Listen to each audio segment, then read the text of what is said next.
अच्छा जनाब, अब हम बात करने जा रहे हैं रेजिस्टर्स की बात कर रहे हैं आपसे। तो रेजिस्टर क्या होता है? एक मैंने लिखा है, एक कंपोनेंट होता है, इलेक्ट्रिकल कंपोनेंट होता है, जो कि किसी भी सर्किट के अंदर क्या ऑफर करता है? इलेक्ट्रिकल रेजिस्टेंस ऑफर करता है। तो कल हम लोगों ने, बल्कि इससे पहले भी इस चैप्टर के अंदर, टॉपिक के अंदर रेजिस्टेंस का वर्ड हम लोग पढ़ते आ रहे हैं। तो रेजिस्टेंस को सर्किट में हम किस तरीके से यूज करते हैं, या वो डिवाइस या वो कंपोनेंट जो कि हम बनाते हैं किसी भी सर्किट में लगाने के लिए कि वो रेजिस्टेंस शो करे वहां पर, उसको हम कहते हैं रेजिस्टर। तो रेजिस्टर हमारे पास है। अब रेजिस्टर की डिफरेंट कॉम्बिनेशन हम लोग यूज करते हैं। इसका सिंबल याद रखिएगा, इसका जो हमारे पास सिंबल है वो इस तरीके से, हमारे पास जिग जैग लाइन है, ठीक है। इस तरीके से हम इसको रिप्रेजेंट करते हैं रेजिस्टर को। तो ये इसको हम लिखते हैं R, that is a resistor, ठीक है। और इसका जो रेजिस्टेंस का यूनिट है वो आपको पता है कि इज इन ओहम्स, हम ओहम में इसको मेजर करते हैं। तो सवाल ये है कि क्या हम कैपेसिटर की तरह, जैसे चैप्टर नंबर 12 में हमने पढ़ा था, रेजिस्टर को भी सीरीज और पैरेलल के अंदर यूज करते हैं? The answer is yes. क्यों हम सीरीज और पैरेलल में यूज करते हैं? इस सवाल का जवाब बिल्कुल वैसे ही है जिसमें मैंने कैपेसिटर में आपको बताया था। मैंने आपसे वहां पर कहा था कि देखिए, जो भी इलेक्ट्रिकल कंपोनेंट बनाने वाली जो भी फैक्ट्रीज हैं, जो भी कंपनीज हैं, वो हर वैल्यू का नहीं बनाती। और मैंने इसकी मिसाल दी थी, जिस तरह हमारे पास करेंसी के नोट हैं। देखो, हमारे पास 1 रुपए का कॉइन है, 2 रुपए का कॉइन है, लेकिन हमारे पास 3 रुपए का कॉइन नहीं है, ठीक है। फिर हमारे पास 4 रुपए का भी नहीं है, 5 रुपए का कॉइन है। तो 3 रुपए और 4 रुपए के लिए हम क्या करें? तो आप बोलेंगे we will use the combination. तो हम क्या करते हैं, हम 2-2 रुपए वाले 2 कॉइन यूज कर लें तो ये 4 रुपए हो जाएंगे। एक 2 रुपए वाला और एक 1 रुपए वाला कॉइन यूज कर लें तो ये 3 रुपए हो जाएंगे। या 1-1 रुपए वाले अगर आप 4 कॉइन यूज कर लें तो ये 4 रुपए हो जाएंगे। सो आप क्या करते हैं, आप कॉम्बिनेशन यूज करते हैं। तो ये वैसे भी इम्पॉसिबल है कि हम सारी कॉम्बिनेशंस को बनाएं, ओके। या ये कहना चाहिए तमाम वैल्यूज को फैब्रिकेट करें, ये नामुमकिन है कि हमारे पास 1 वैल्यू का भी रजिस्टर हो, 2 का भी हो, 3 का भी हो, लेकिन अगर 2.5 की जरूरत पड़ गई फिर क्या करेंगे? तो इसलिए ये मतलब सामने समझ में आने वाली बात है कि ये नामुमकिनात में से है कि हम हर वैल्यू का रजिस्टर, या चैप्टर नंबर 12 के हिसाब से बात करें तो हर वैल्यू का कैपेसिटर हम क्या करें, बनाएं। तो हम क्या करते हैं, हमने कुछ खास वैल्यूज हैं, और वो जो आप नेट पे जब सर्च करेंगे कैटलॉग को, जो कि वो कंपनी जो कि रजिस्टर्स कैपेसिटर्स बनाती हैं, तो उनकी कुछ खास वैल्यूज है जो वो फैब्रिकेट करती हैं। तो मेरा ख्याल है ये बात क्लियर हो चुकी है हमें कि हमें क्या करना पड़ेगा। हमें चूंकि मार्केट से, हमें चूंकि जो फैब्रिकेट करने वाली कंपनीज हैं वो स्पेसिफिक वैल्यूज बना रही हैं, और हमारी रिक्वायर्ड वैल्यू बहुत ज्यादा मुमकिन है कि हमें ना मिले। तो हमें अपनी रिक्वायर्ड वैल्यू अगर नहीं मिल रही तो then we will use a combination to create that specific value which is required in that electrical circuit. So for that purpose we will use different combination. Sometimes we use series combination of the resistors, sometimes we use the parallel combination of the resistors, and sometimes we use both combination at the same time. Some are connected in series and some are connected in parallel. Okay, और ये numerical के अंदर भी इस तरीके से हम इस चीज को देखेंगे। So right now हमने उस थीम को क्रिएट कर लिया है कि हमें अगर रेजिस्टर्स की कॉम्बिनेशन चाहिए तो क्यों चाहिए। तो अब हम जाते हैं कॉम्बिनेशन की तरफ। कैपेसिटर की तरह there are 2 combination, series and parallel combination. Characteristics of the circuit remains the same. वो कैरेक्टरिस्टिक जो कि हमने कैपेसिटर के लिए पढ़ी थी, एग्जैक्टली वही कैरेक्टरिस्टिक्स जो है वो रेजिस्टर के लिए भी वैलिड है। ओके, हम एक बार दोबारा लिख लेंगे और फिर हम उस कॉम्बिनेशन के लिए थोड़ी सी डेरिवेशन भी करके देख लेते हैं। सबसे पहले मैं बात करने जा रहा हूं सीरीज कॉम्बिनेशन की। तो सीरीज कॉम्बिनेशन के अंदर हम कुछ इस तरीके से सर्किट बना रहे हैं कि हमने 3 रेजिस्टर्स लगाए हुए हैं, और ये तीनों रेजिस्टर्स जो हैं ये हमने सीरीज में लगाए हुए हैं। मैं एक बार पहले भी सीरीज के ऊपर बात कर चुका हूं, एक बार दोबारा कर लेते हैं। ये पहले रेजिस्टर का नाम R1, दूसरे का नाम R2 और तीसरे का नाम हम R3 रख देते हैं, और इसको हमने कनेक्ट कर दिया एक पोटेंशियल डिफरेंस के साथ, वोल्टेजेस के साथ, जिसको हम V से रिप्रेजेंट कर रहे हैं। जो स्मॉल लाइन है वो नेगेटिव पोटेंशियल, नेगेटिव, और जो बड़ी लाइन है वो पॉजिटिव पोटेंशियल V है। सर्किट में से फ्लो करने वाला करंट क्या है, I हमारे पास। तो I is the current that is flowing through the circuit and V is the potential difference, the voltages connected across this combination. Now you can see कि this current has only one path, ये current हर हाल में R1 से गुजरेगा, there is no another path, इसको हर हाल में R2 में से गुजरना है, there is no another path, इसको हर हाल में R3 में से गुजरना है और वापस बैक टू दिस बैटरी आ जाना है। तो इसका मतलब ये कि अगर करंट के फ्लो का एक रास्ता होता है, उस एक रास्ते में जितने भी कंपोनेंट लगे होते हैं वो आपस में क्या कहलाते हैं, सीरीज कनेक्टेड। तो सीरीज कनेक्शन की जो पहचान है वो ये है कि करंट के फ्लो का एक रास्ता होगा। ओके, तो ये हम देख सकते हैं कि करंट के फ्लो का एक रास्ता है, so that is why it is called series combination. इसकी कैरेक्टरिस्टिक जो कि हमने एक बार पहले भी देखी थी,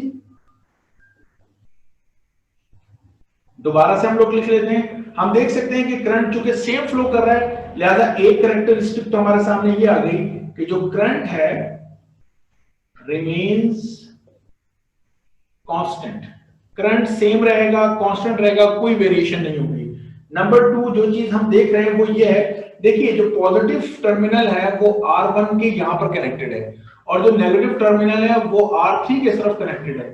तो इसका मतलब है R1 के इस तरफ, R2 के इस तरफ, R2 के इस एंड के ऊपर जो डिफरेंट वोल्टेजेस क्रिएट होंगे। तो इसका मतलब ये होता है कि वो वोल्टेजेस जो अक्रॉस R1 होंगे उसको हम कह रहे हैं V1, यानी यहां से यहां तक के वोल्टेजेस। वो वोल्टेजेस जो कि R2 के क्रॉस होंगे, मतलब इन दो टर्मिनल पे, उन्हें हम कह रहे हैं V2।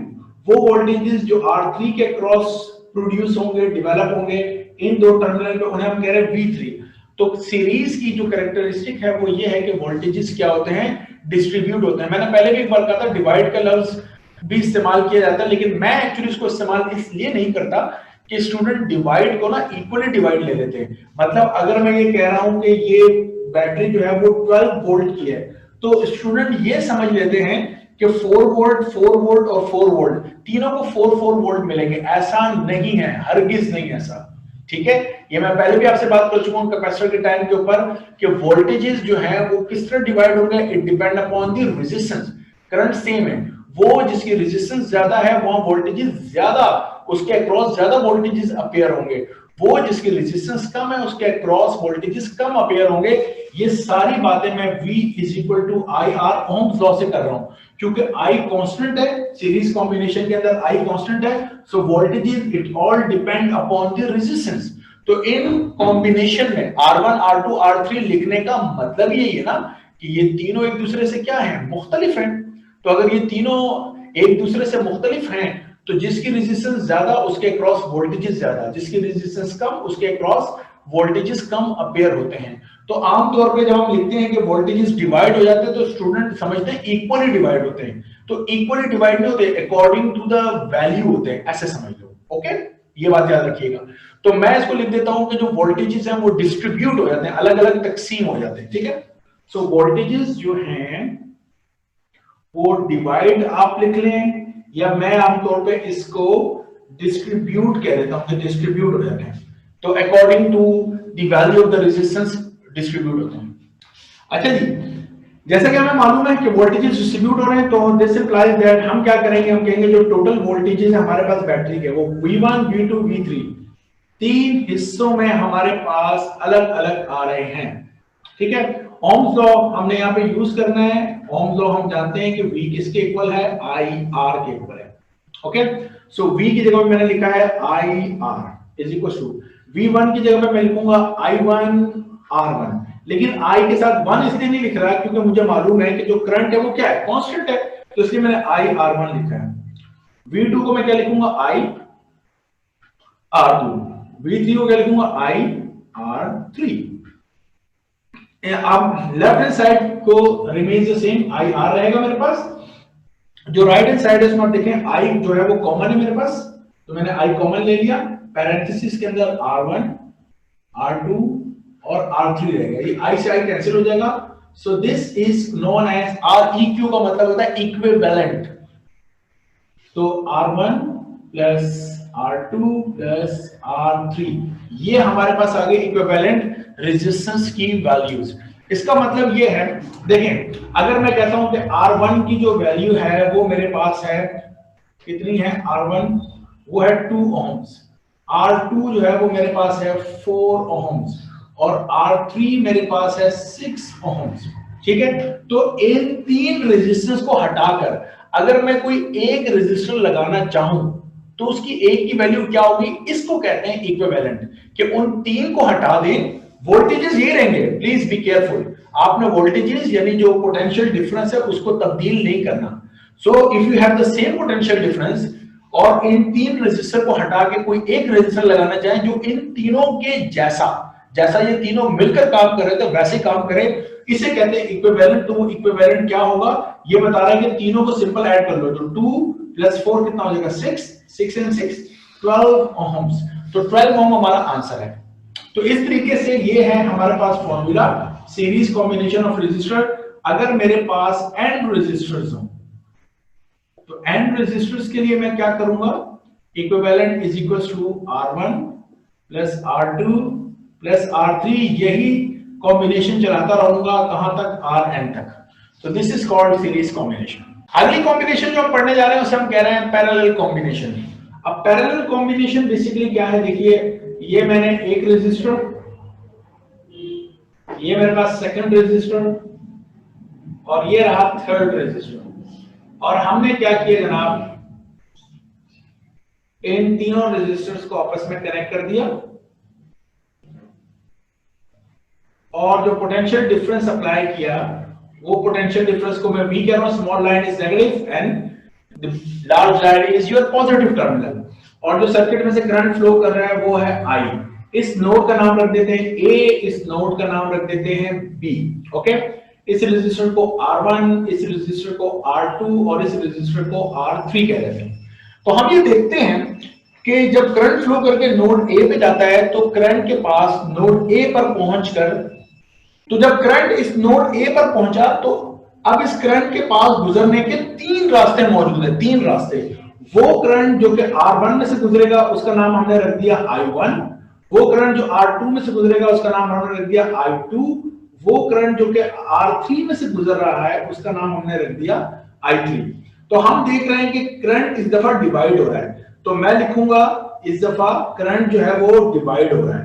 तो मैंने यहां पे लिखा करंट डिवाइड हो रहा है या डिस्ट्रीब्यूट हो रहा है, जबकि आप देखिए ये पॉजिटिव टर्मिनल कहां पर आ रहा है, नोड ए पे, और नेगेटिव टर्मिनल कहां जा रहा है, नोड बी पर।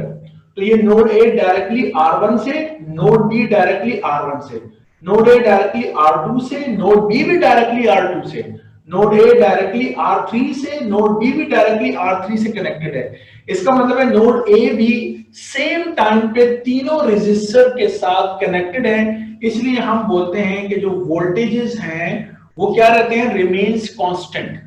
सो पैरेलल कॉम्बिनेशन में वोल्टेजेस कांस्टेंट रहते हैं, जबकि करंट डिवाइड या डिस्ट्रीब्यूट होता है। तो करंट इक्वली डिवाइड नहीं होता, फिर ये बात याद रखिएगा, राइट। करंट की वैल्यू डिफरेंट होगी, depend upon the value of the resistor.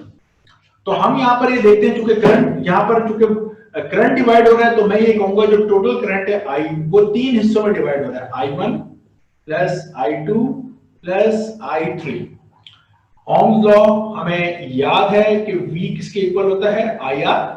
तो अगर मैं V को डिवाइड कर दूं R से, that will give me the value of I। तो यहां पे मैं I की जगह पे लिख रहा हूं V/R। तो V1 की जगह, सॉरी I1 की जगह पे लिख रहा हूं V1/R1, लेकिन V के साथ 1 इसलिए नहीं लिख रहा कि मुझे पता है वोल्टेजेस क्या है, कांस्टेंट है। इसी तरीके से I2 के साथ लिखूंगा V/R2 और I3 के साथ लिखूंगा V/R3। So the left hand side is V/R और जो राइट हैंड साइड है उसमें तीनों में न्यूमरेटर में क्या कॉमन आ रहा है, V कॉमन आ रहा है, बाकी पैरेंथेसिस में 1/R1, 1/R2 और 1/R3 ये आ गया। तो यहाँ V से V क्या हो जाएगा, कैंसिल हो जाएगा। सो दिस इज 1/R जो कि इक्विवेलेंट है, किसके इक्वल आया, 1/R1 + 1/R2 और +1/R3। इस तरीके से होगा।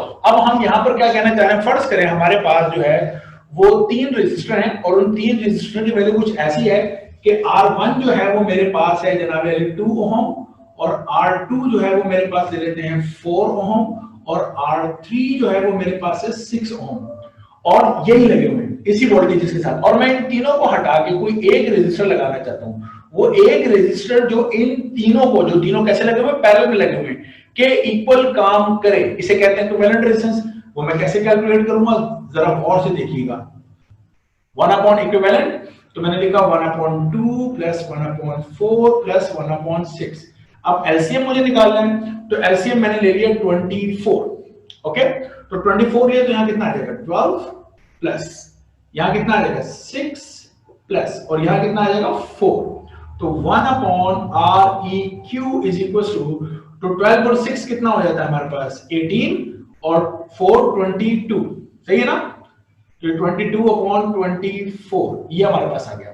मुझे 1/REQ नहीं चाहिए, मुझे REQ इक्विवेलेंट रेजिस्टेंस चाहिए। तो मुझे जब मैंने इसको रिवर्स कर दिया तो मुझे राइट हैंड साइड को भी रिवर्स करना पड़ेगा। तो दिस बिकम 24 डिवाइडेड बाय 22। और अगर मैं किसी एक टेबल से कैंसिल करूं, 2 कैसे बने, 2 11 एंड 2 12 तो ये 12/11 आया, तो 12 डिवाइडेड बाय 11, तो 11 1 11 और 1, तो मैं पॉइंट लगा के यहाँ पे 0 लगाऊंगा, फिर भी नहीं हो रहा, फिर एक और 0 तो 0, तो 11 9 99। तो मेरे पास ये कुछ वैल्यू आ रही है, कितनी आ रही है मेरे पास इक्विवेलेंट रेजिस्टेंस, ये आ रही है 1.09 ओम्स आ रही है। तो आपने नोट किया कि जब मैं अपॉन करके ऐड कर रहा हूं, ये अपॉन करके जब हम ऐड कर रहे हैं, तो हमारी कॉम्बिनेशन में देखो कौन कौन सी रेजिस्टर लगी थी 2 4 6, इसमें से सबसे छोटी रेजिस्टर कौन सी है 2 है, सबसे छोटा रेजिस्टर कौन सा 2 है। तो मेरा आंसर 2 से भी क्या आ रहा है, कम आ रहा है। तो याद रखिएगा जब भी अपॉन करके ऐड करते हैं तो जो कॉम्बिनेशन में सबसे स्मॉलेस्ट वैल्यू होती है आपका आंसर उससे भी स्मॉलर आता है। तो यहां पर मैं इस आंसर के ऊपर कमेंट कर सकता हूं, या मैं इक्विवेलेंट रेजिस्टेंस के ऊपर क्या कमेंट करूंगा, smaller than the smallest, smaller than the smallest in the combination. Combination में जो सबसे स्मॉलेस्ट है उससे भी छोटा आंसर आता है। इसकी वजह क्या है, इसकी वजह है कि हमने जो अपॉन करके ऐड किया। So keep in your mind, अगर किसी एमसीक्यू में मैंने डायरेक्टली गैस करना हो तो मैं गैस भी कर सकता हूं। क्या गैस करूंगा, मैं ये गैस करूंगा कि मेरे सर्किट में जो 3 रेजिस्टर लगे हैं सीरीज में पैरेलल में, अगर पैरेलल में लगे हैं तो जो सबसे छोटी वैल्यू है मेरा आंसर हर हाल में उससे भी छोटा आएगा। आप देख सकते हैं 1.09, जिसको तकरीबन 1.1 कह सकते हैं। तो ये 2 है और ये 1.1 है। तो मेरा ख्याल है ये बात समझ में आ गई होगी आसानी के साथ क्या करना क्या है। तो ये 3 रेजिस्टर, ये वाले 3 रेजिस्टर अगर पैरेलल में लगे हुए हैं तो इन तीनों को हटा के एक रेजिस्टर लगाएं जो इन तीनों के बराबर, जो पैरेलल में लगे थे, काम करे। वो वैल्यू है 1.09 ohm. Okay, so right now if you have any question you can ask.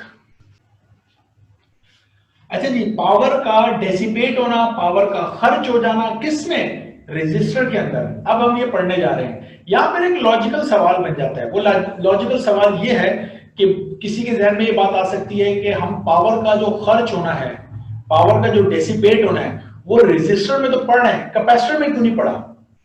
या पावर का जो डेसिपेट होना है वो हम सिर्फ रेजिस्टर में पढ़ रहे हैं, क्या पावर किसी बल्ब में डेसिपेट नहीं होती, फ्रिज में डेसिपेट नहीं होती, क्या वहां खर्च नहीं होती, होती है। क्या मोबाइल में खर्च नहीं होती, बिल्कुल होती है। पंखे में खर्च नहीं होती, बिल्कुल होती है। तो ये फिर पावर की डेसिपेशन हम रेजिस्टर के लिए क्यों पढ़ रहे हैं, बाकी तमाम चीजों के लिए क्यों नहीं पढ़ते। तो इस सवाल का जवाब मैं आपको ये बताना चाहता हूं कि हम ये क्यों रेजिस्टर के लिए पढ़ रहे हैं। इस सवाल का जवाब ये है कि करंट अपने रास्ते में आने वाली हर चीज को क्या समझता है, रेजिस्टर समझता है। ये अच्छे तरीके से याद रखिएगा। करंट आपकी तरह इंटेलिजेंट नहीं है। करंट को नहीं मालूम कि मैं मोबाइल में से गुजर रहा हूं, करंट को नहीं मालूम मैं पंखे में से गुजर रहा हूं, करंट को नहीं मालूम मैं किसी बल्ब में से गुजर रहा हूं, करंट को नहीं मालूम कि कोई इंसान चिपक गया उसके साथ, तो इंसान को मारना नहीं है भाई, इसको छोड़ दूं, उसको नहीं मालूम। करंट क्या करता है, उसके रास्ते में जो भी चीज आती है वो उसमें से गुजरने की कोशिश करता है। जब वो उसमें से गुजरने की कोशिश करता है करंट, तो वो चीज उसको क्या नजर आती है, रेजिस्टर नजर आती है, रुकावट नजर आती है, एक हिंड्रेंस नजर आती है। उस ऑब्स्टिकल को, उस रुकावट को वो क्या करना चाहता है, ओवरकम करना चाहता है। करंट उस रुकावट में से गुजरना चाहता है। सो करंट क्या करता है, अपनी energy per unit time, energy per unit time is called power. तो करंट क्या करता है, अपनी एनर्जी उस पे खर्च करता है और एनर्जी खर्च करके उसमें से गुजरता है। अब जितनी ज्यादा एनर्जी खर्च करेगा इसका मतलब है उस चीज की रेजिस्टेंस उतनी ज्यादा है। तो पंखे में से जब करंट गुजर रहा होता है तो पंखे में से गुजरते हुए वो क्या करता है, पंखे की जो भी रेजिस्टेंस है उस रेजिस्टेंस में अपनी एनर्जी को खर्च करता है। तो energy can neither be created nor be destroyed but it can be converted from one form to another form. So according to this law of conservation of energy, अब पंखा क्या करता है, वो जो करंट अपनी एनर्जी खर्च करता है उस एनर्जी को मैकेनिकल एनर्जी में कन्वर्ट करता है और फैन रोटेट करने लग जाता है। Similar story goes for the bulb, कि बल्ब उसको एक रेजिस्टर के तौर पे नजर आता है और वो उसमें से गुजरते हुए अपनी एनर्जी को क्या करता है, खर्च करता है ताकि मैं उस रेजिस्टेंस पे ओवरकम कर लूं। और बल्ब क्या करता है, वो जो एनर्जी उसको मिलती है उसको लाइट में कन्वर्ट कर देता है। सो इसीलिए हम लोग स्टडी कर रहे हैं पावर का डेसिपेट होना किसमें, रेजिस्टर में, कि करंट अपने रास्ते में आने वाली हर चीज को in the flow of the path on which the current is flowing, every connected device, every connected thing is considered to be a resistor. तो करंट को अपने रास्ते में आने वाली हर चीज क्या नजर आती है, रेजिस्टर नजर आती है। इसलिए क्लास हम इसको रेजिस्टर के तौर पर पढ़ रहे हैं। अब देखो हम तस्वीर ऐसे बनाते हैं। हमने क्या किया, हमने एक रेजिस्टर बनाया और इस रेजिस्टर को हमने कनेक्ट कर दिया एक पोटेंशियल डिफरेंस के साथ -n+, और ये वोल्टेजेस V हैं, जबकि गुजरने वाला जो करंट है वो क्या है, I, और इसको मैं क्या लिख रहा हूं, इसको मैं लिख रहा हूं R। अब ये जो मैंने R लिखा है इसको हम कहते हैं एक्सटर्नल रेजिस्टर, और इसको इलेक्ट्रिसिटी वाले क्या बोलते हैं, लोड कहते हैं। ये जिस तरह कराची में KE हमें इलेक्ट्रिसिटी प्रोवाइड करता है ना, तो KE अगर आप अपना बिजली का बिल उठाए तो उन्होंने लिखा होता है सैंक्शन लोड, यानी आपके घर का जो लोड है, जो अप्रूव हुआ है वो कितना है। तो जो लोड आपके घर का है वो लोड बेसिकली क्या है, KE हमारे घर को एक रेजिस्टर समझता है कि ये रेजिस्टर इतनी एनर्जी खर्च कर रहा है और उस एनर्जी का वो हमसे बिल लेता है। ओके, सो मैं इसको कोई बल्ब भी लिख सकता हूं, ये कोई बल्ब भी हो सकता है, ये कोई फैन भी हो सकता है, ये कोई टीवी भी हो सकता है, ये R, और ये कोई घर भी हो सकता है। ओके, तो अब इसमें से वोल्टेजेस, पोटेंशियल डिफरेंस V और गुजरने वाला करंट I, वो करंट इसमें से गुजर रहा है। अब हमने कहा कि एज वी नो कि जो पावर है वो हमारे पास है work done divided by time, और पावर को हमने P लिखा, वर्क को हमने W लिखा, टाइम को हमने T लिखा। Name it equation number 1। अब हम ये बात जानते हैं, हमने चैप्टर नंबर 12 में वोल्टेजेस की डेफिनेशन पढ़ी है, वो क्या पढ़ा है, work done per unit charge is called voltages. तो अगर मैं चार्ज को वोल्टेजेस से मल्टीप्लाई कर दूं VQ, तो ये किसके बराबर आ जाएगा, W। So equation number 1 implies that, इस इक्वेशन नंबर 1 में पुट करता हूं। So P is equal to W की जगह मैंने पुट किया VQ डिवाइडेड बाय T। अब अगर मैं इन दोनों को डिवाइड कर दूं, क्योंकि देखो मल्टीप्लाई है ना, ये डिवाइड है ना, और ये दोनों मल्टीप्लाई है, तो मैं T को डिवाइड कर लेता हूं Q से। Okay, so P is equal to, ये क्या रहेगा मेरे पास V, और जब मैंने Q को T से डिवाइड किया तो ये मेरे पास बन जाता है I। आप लोगों को याद होगा I is equal to Q upon T। इस चैप्टर में सबसे पहली चीज हमने यही पढ़ी थी। सो ये हमारे पास एक फंडामेंटल किस्म का फॉर्मूला बन गया किसका, this is the electrical power का फॉर्मूला है। इलेक्ट्रिकल पावर मतलब अगर किसी कोई डिवाइस कनेक्टेड है किसी पोटेंशियल डिफरेंस के साथ, तो वो डिवाइस जो है वो कितनी पावर कंज्यूम कर रही है, इसका ताल्लुक उसको कैसे कैलकुलेट करेंगे आप, कि क्या पोटेंशियल डिफरेंस अप्लाई किया और कितना करंट फ्लो कर रहा है, इन दोनों को आपस में मल्टीप्लाई कर दीजिए। So the product of the voltages and the current is called the power. अगर इस फॉर्मूले को हम ऐसे भी चेंज कर सकते हैं, जैसे कि हम जानते हैं ओम्स लॉ से कि V किसके बराबर है, IR के। So this implies that P is equal to, इस V की जगह पे मैंने क्या पुट किया, IR, और बाहर I एज इट इज हमने रहने दिया। So P is equal to, I को I से मल्टीप्लाई करें, I square R। This is the another formula for the power dissipation. इसी तरीके से हम ये भी कर सकते हैं कि एज, देखो V किसके बराबर है, IR, तो I किसके बराबर होगा, R मल्टीप्लाई हो रहा है, वहां जाकर क्या हो जाएगा, डिवाइड। तो I को आप क्या लिख सकते हैं, V डिवाइडेड बाय R, ठीक है ना। R I के साथ मल्टीप्लाई हो रहा है, तो R उधर जाके V से क्या हो जाएगा, divide. So this implies that P is equal to, इस दफा मैं V को V लिख रहा हूं और I की जगह पे V अपॉन R की वैल्यू पुट कर रहा हूं, तो मेरे पास पावर आ गया, V को V से मल्टीप्लाई करें, ठीक है। ये फंडामेंटल फॉर्मूला है कि पावर किसका है, पावर किसके बराबर है, product of voltages and current. ये दूसरा फॉर्मूला है हमारे पास आई स्क्वायर आर, और तीसरा फॉर्मूला है वी स्क्वायर अपॉन आर। तो हमने यूज कौन सा करना है, हम तीनों यूज करेंगे अकॉर्डिंग टू द रिक्वायरमेंट। अगर कहीं पर पावर कैलकुलेट करने के लिए कहा जाए वोल्टेजेस और करंट हो तो ये यूज करेंगे, कहीं पावर कैलकुलेट करने के लिए कहा जाए वहां पे करंट और रेजिस्टेंस हो तो ये कैलकुलेट करेंगे, इसको यूज करेंगे। और कहीं पे पावर कैलकुलेट करने के लिए कहा जाए जहां पे वोल्टेजेस और रेजिस्टेंस हो तो हम ये फॉर्मूला यूज करेंगे।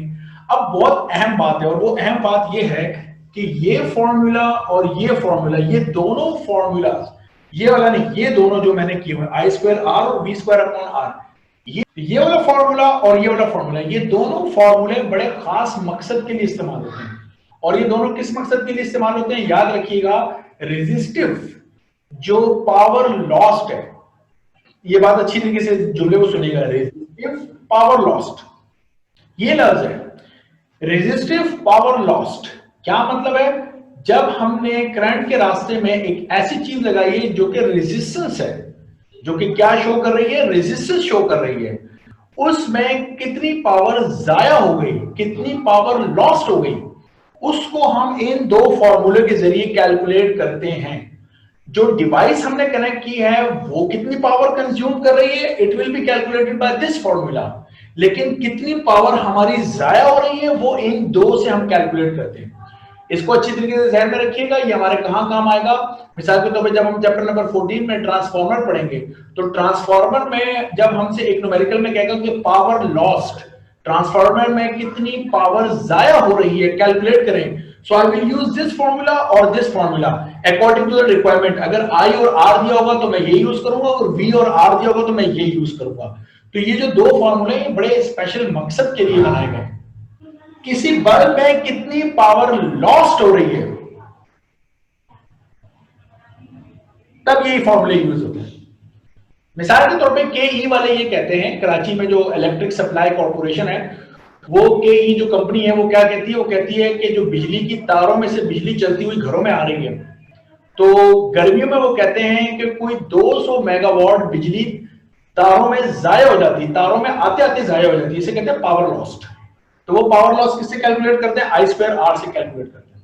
ओके, अच्छा, अब पावर का हमारे पास ऐसा यूनिट क्या है, हमने पावर किससे कैलकुलेट की है, वर्क अपॉन टाइम से। तो वर्क का यूनिट क्या होता है, जूल, और टाइम का यूनिट क्या होता है, सेकंड।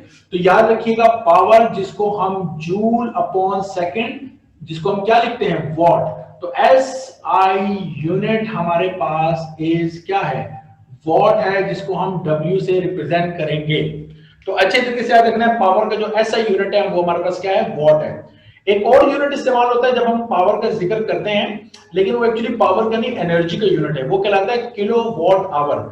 ये आपने फर्स्ट ईयर में भी नाम सुना होगा, जिसे हम कहते हैं KWH, किलो वॉट आवर। तो याद रखिएगा, 1 किलो वॉट आवर बराबर होता है 3.6 10⁻⁶ जूल ऑफ एनर्जी के, इसके बराबर होता है। इस बात का मतलब क्या है, इसका मतलब यह है कि 1 घंटे तक अगर 1 किलो वॉट की पावर यूज हो, 1 आवर, 1 घंटे तक अगर हम 1 किलो वॉट की पावर यूज करें तो हम कितनी एनर्जी यूज करते हैं, हम इतनी एनर्जी यूज करते हैं। ठीक है, तो अगर हमारे घर का जो टोटल लोड है, जो टोटल रेजिस्टेंस है, वो कितनी हो, 1 किलो वॉट हो, कितनी हो, 1 किलो वॉट हो, और ये 1 किलो वॉट हमारे घर का लोड है, और 1 किलो वॉट हमारा घर जो है वो पावर खर्च करता है। और कितनी देर तक ये पावर खर्च करता रहे, 1 घंटे तक ये पावर खर्च करता रहे। तो हमारे घर में कितनी एनर्जी हमने इस्तेमाल की, 3.6 10⁻⁶ जूल के बराबर हमने एनर्जी इस्तेमाल की। याद रखिएगा, इलेक्ट्रिसिटी वाले 1 किलो वॉट आवर को 1 यूनिट कहते हैं। हमारे बिजली का बिल आता ना कि भाई हमारे बिजली का बिल आया है 100 यूनिट, या हमारे बिजली का बिल आया है 500 यूनिट, तो वो जो 500 यूनिट्स हैं वो क्या है, 1 यूनिट बराबर होता है 1 किलो वॉट आवर के। तो अगर आपका बिल 300 यूनिट्स आया है तो आपने 300 किलो वॉट आवर यूज किए 1 महीने के, राइट। तो हमसे इलेक्ट्रिसिटी वाले जो बिजली का बिल लेते हैं वो एनर्जी की जबान में लेते हैं, पावर की जबान में नहीं लेते। वो ये देखते हैं कि आपने एनर्जी कितनी खर्च की है। ओके, वोल्टेजेस हमारे घर में 220 फिक्स आ रहे हैं, राइट। अच्छा, एक बात और याद रखिएगा, दूसरी बात यह है कि ये जो पावर है हमारे पास, ये जो हमने पावर का फॉर्मूला कैलकुलेट किया है, ये हमने डीसी सर्किट्स के लिए किया हुआ है। डीसी सोर्स के लिए, मतलब कि ये जो मैंने सोर्स लगाया ये कौन सा है, डायरेक्ट करंट है। करंट की एक और किस्म भी होती है जिसे हम कहते हैं अल्टरनेटिंग करंट, जो चैप्टर नंबर 14 के अंदर हम जाकर पढ़ेंगे कि अल्टरनेटिंग करंट क्या होता है। अगर अल्टरनेटिंग करंट होगा तो तब ये फॉर्मूला थोड़ा सा तब्दील हो जाता है, इसके साथ एक फैक्टर जिसको हम कहते हैं पावर फैक्टर वो लिखा जाता है, लेकिन इस वक्त वो नहीं है। ये बातें मैं सिर्फ आपको इसलिए बता रहा हूँ जस्ट इन केस कि आप में से अगर कोई बायोलॉजी वाले हो और बाद में उन्होंने एप्टीट्यूड टेस्ट की तैयारी करनी होती है, तो आजकल बहुत मामला भी चल रहे हैं एप्टीट्यूड टेस्ट के हवाले से ना, कि फेडरल का कोर्स होगा या सिंध बोर्ड का कोर्स होगा, तो फेडरल में हमारे पास अल्टरनेटिंग करंट दिया हुआ है, तो वहां पर जब हम डीसी पढ़ते हैं तो ये फॉर्मूला पढ़ाते हैं, और जब हम अल्टरनेटिंग करंट के बारे में बताते हैं तो इसके साथ पावर फैक्टर को हम मल्टीप्लाई करके बताते हैं। तो बहरहाल कीप इन योर माइंड कि this formula is for the direct current, ये डायरेक्ट करंट के लिए सारी बातें हमारी हो रही है। ओके।